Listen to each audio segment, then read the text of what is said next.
j'ai un message à partager aujourd'hui avec la communauté d'intelligence artificielle française, c'est le côté sérieux et innovant d'IBM.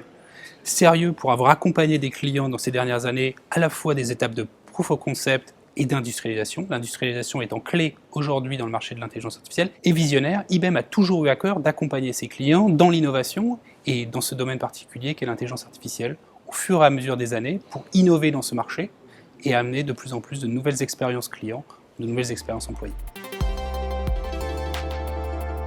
Aujourd'hui, le maître mot, et avec IBM, ce que l'on veut amener au marché, c'est cette nécessité d'industrialisation. On n'est plus à des preuves de concept, des preuves de valeur de l'intelligence artificielle. L'IA est arrivée à un stade où on doit passer à l'échelle. On doit intégrer des très forts volumes d'interaction. C'est ce que nous avons récemment fait avec Crédit Mutuel, avec Orange Bank, avec Coné dans d'autres secteurs d'activité. Ces acteurs nous ont choisis parce qu'ils ont la conviction que l'intelligence artificielle amène de la valeur et aujourd'hui doivent plus uniquement être dans un coin de leur organisation, mais intégrer l'intelligence artificielle dans 100% des métiers de leur organisation, pour certains de la banque, du manufacturing, du retail, etc. etc. Dans cette phase d'industrialisation, la grosse barrière, c'est la barrière de la confiance. Aujourd'hui, un certain nombre de métiers n'ont pas forcément confiance dans le résultat de l'intelligence artificielle.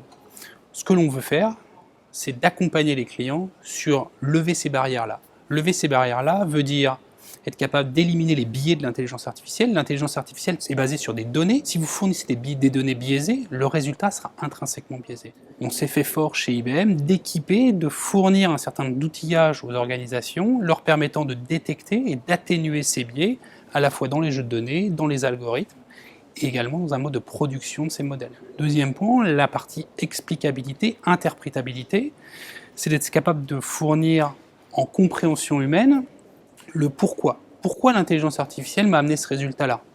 Et non pas un résultat de type boîte noire sans aucune compréhension. Ces deux éléments-là sont fondamentaux pour amener une adoption massive de l'intelligence artificielle, à la fois dans le monde de l'entreprise, mais également dans la société civile.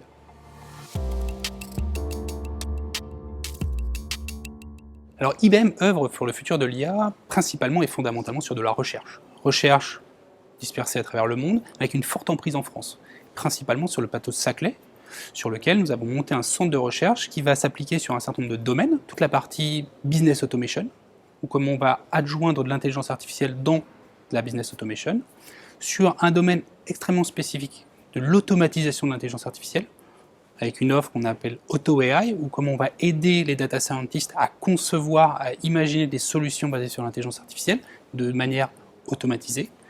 Et le dernier plan, c'est un centre de co-innovation permettant avec nos clients d'innover dans ce domaine de l'intelligence artificielle, appuyé par entre 350 et 400 chercheurs qui vont permettre d'imaginer les nouvelles expériences clients, les nouvelles solutions à base d'intelligence artificielle pour demain.